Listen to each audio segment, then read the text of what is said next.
during COVID, I was working on a book project with a new client.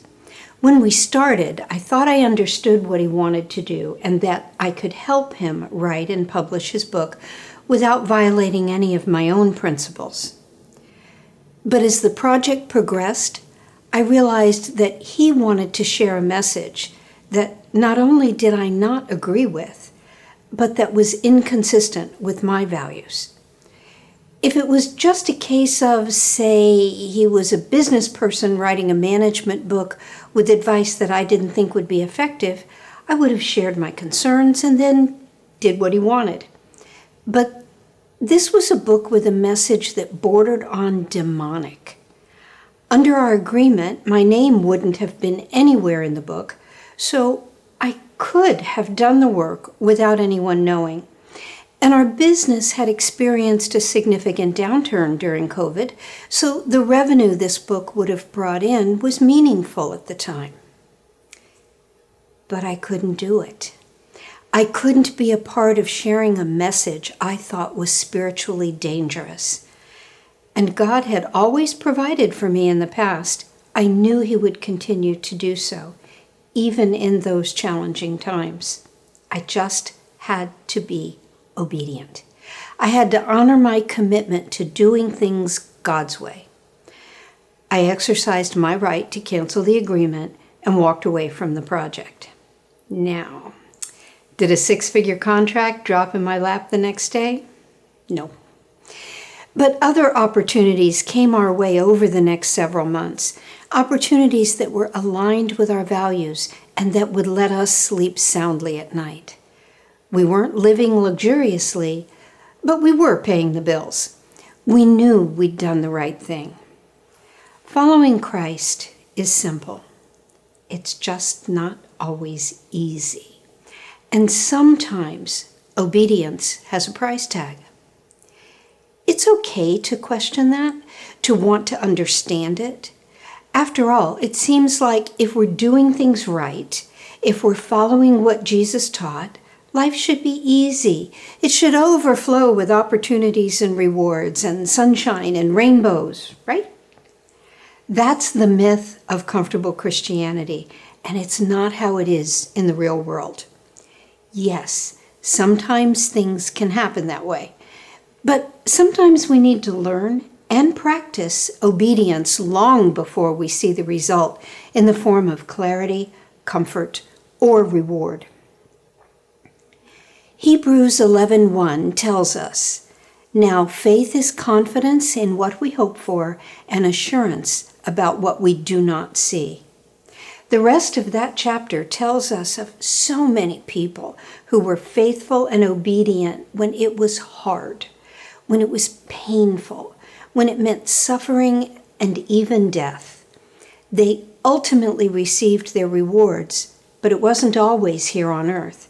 It wasn't always in the form of material luxuries or in the acquisition of rank and power. 2 Corinthians 5:7 reminds us, "For we live by faith, not by sight." Obedience often means moving forward without visible guarantees. It means trusting that what we can't see is more solid than what we can. The reality is that being obedient to Christ can cost you in this world. It can cost you approval. It can cost you opportunity. It can cost you comfort. Let's talk about each of those things. It's human nature to want approval, but when you are obedient to Christ, you might find yourself standing alone in both business and personal situations. You may be the only one in the room who won't bend the numbers just a little. You may decline to participate in gossip that would win you easy friendships.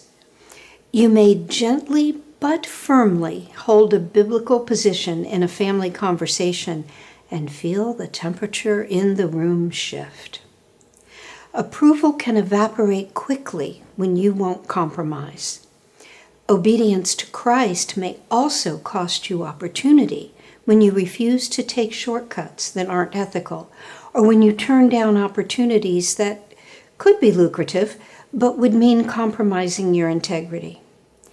It might mean passing on a deal that looks impressive on paper, but just feels off. It could mean declining a promotion that requires practices you cannot, in good conscience, support.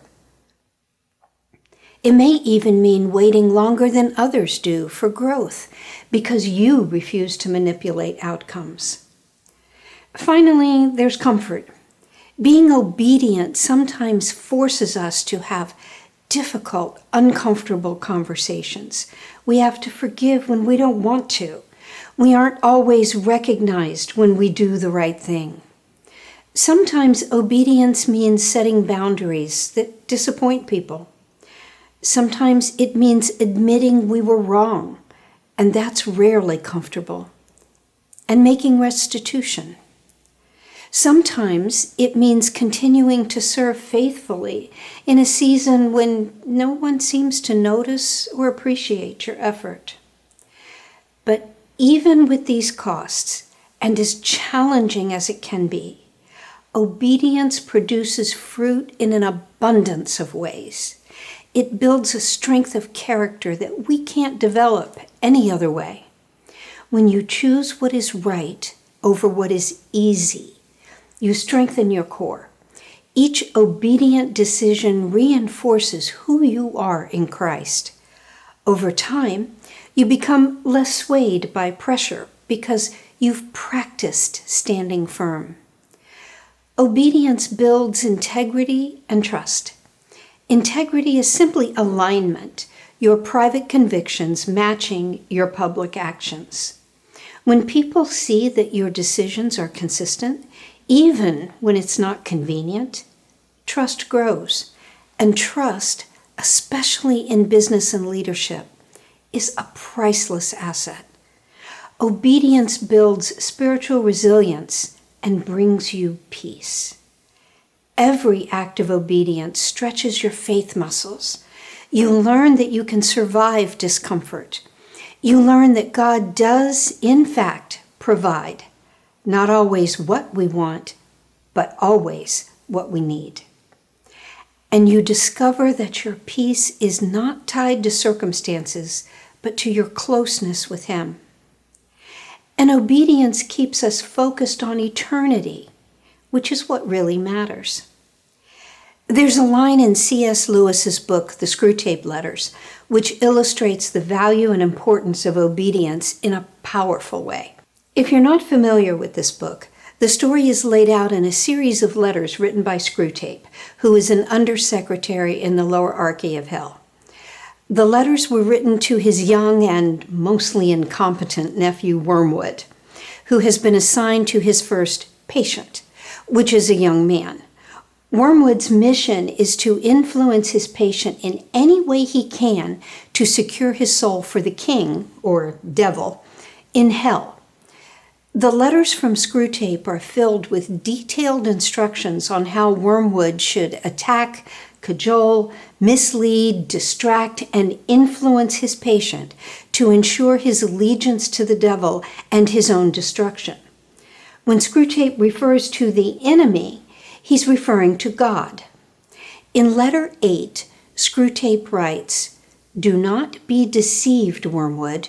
Our cause is never more in danger than when a human, no longer desiring, but still intending to do our enemy's will, looks round upon a universe from which every trace of him seems to have vanished, and asks why he has been forsaken, and still obeys."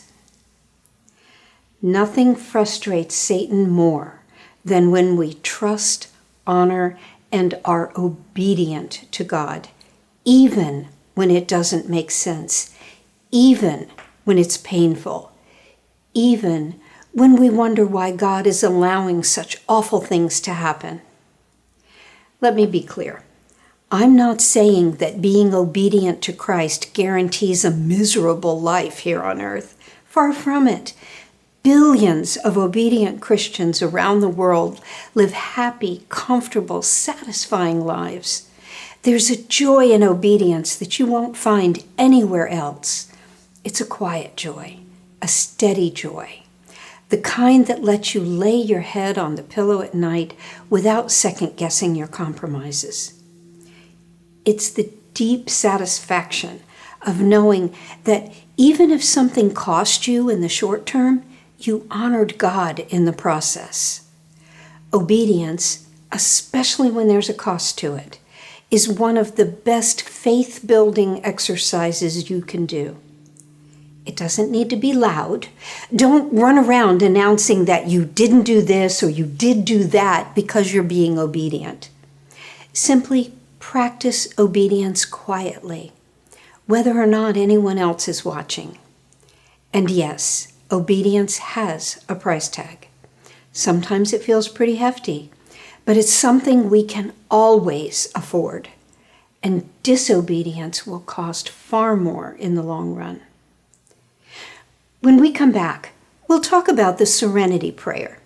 You probably know what's commonly said at the close of most 12-step meetings, but have you heard the full version of this powerful prayer? Some nights feel endless, heavy with worry, uncertain about what comes next. In finding joy in the morning, you can make it through the night. Jacqueline Lynn reminds us that peace isn't found in controlling circumstances.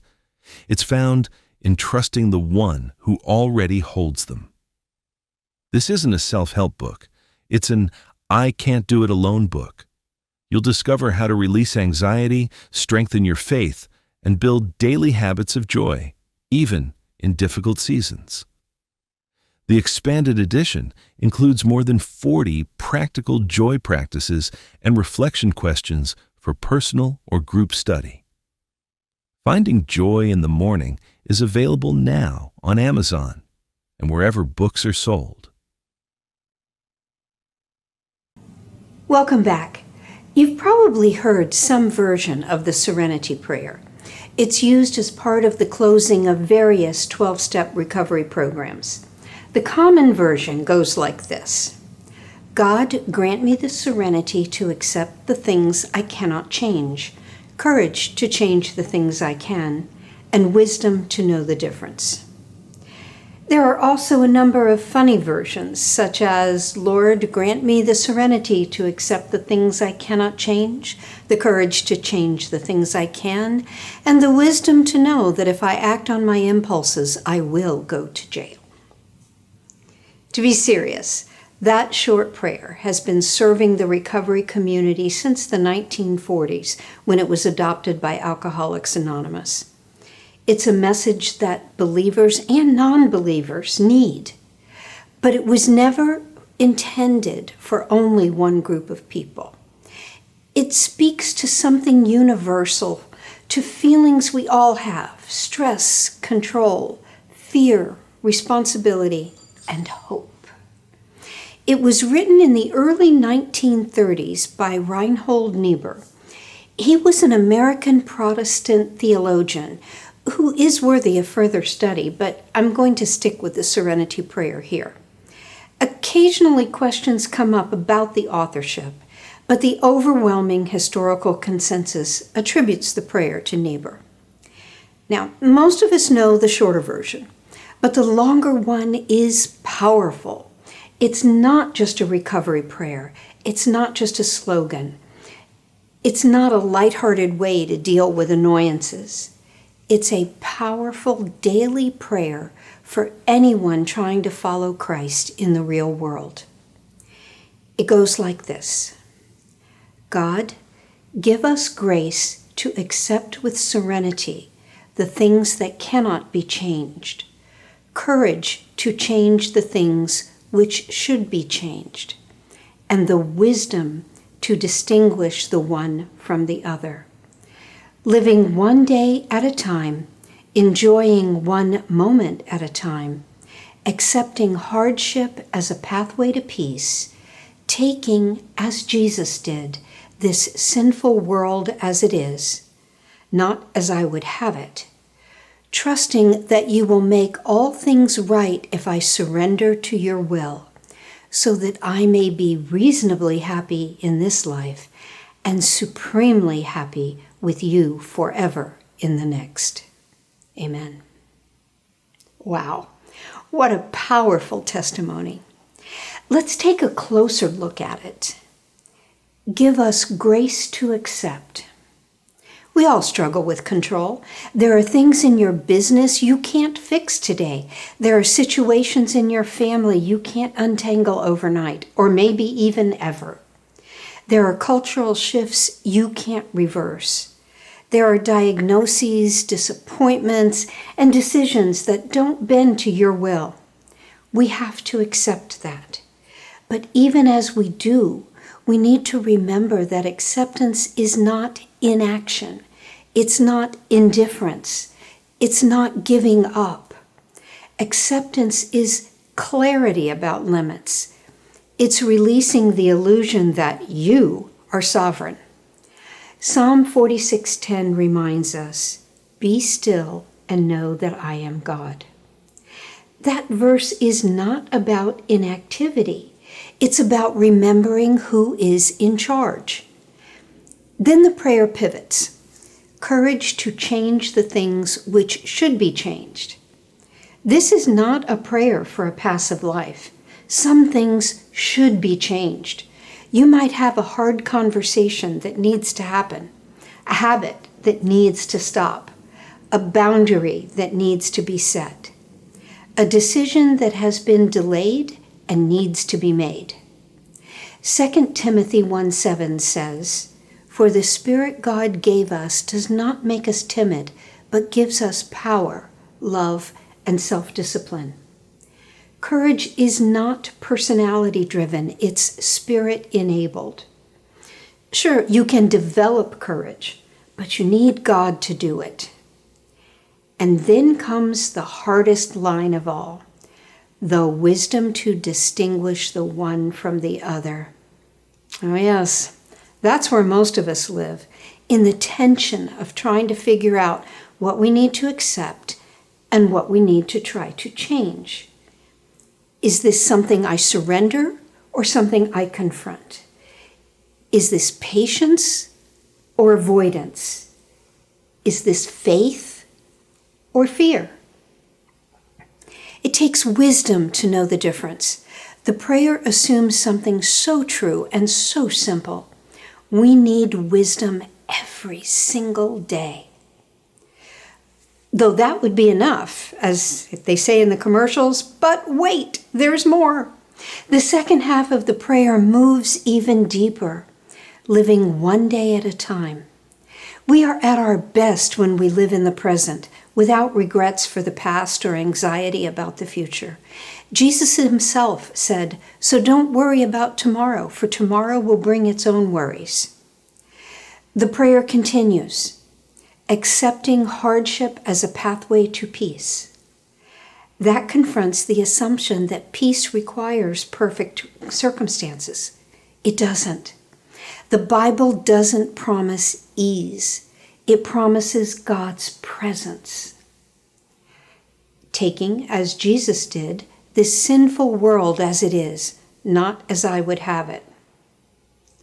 Christ did not deny brokenness.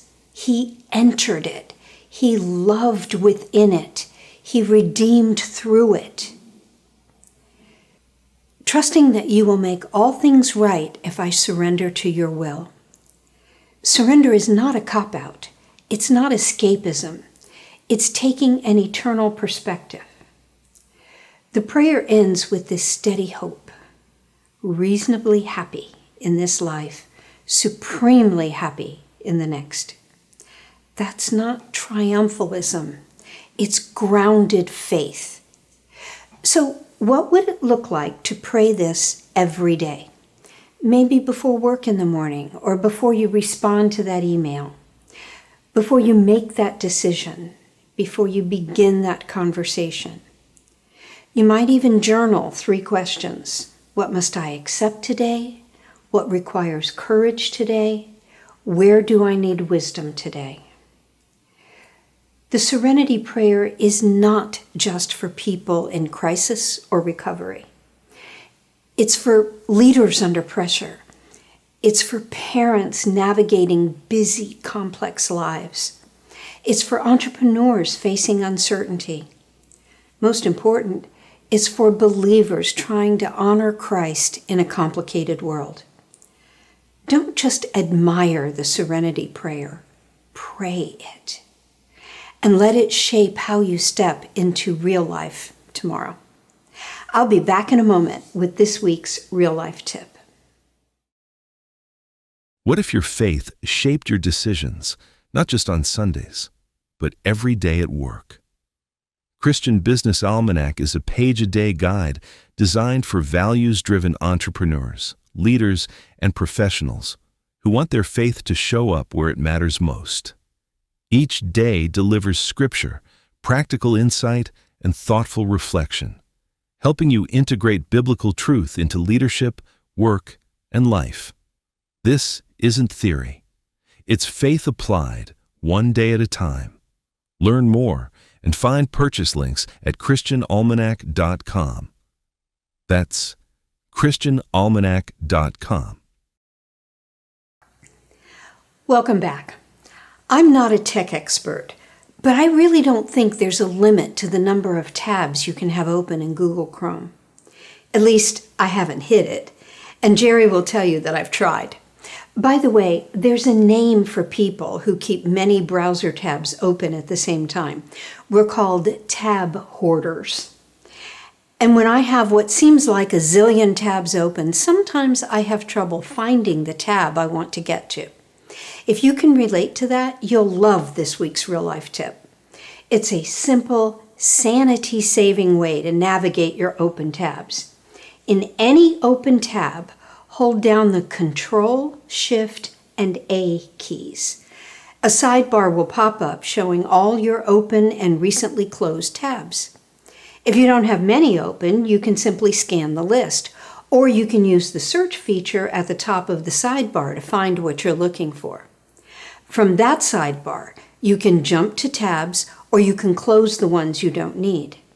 And because it shows recently closed tabs, it can save you if you closed a tab and you need to get back to it.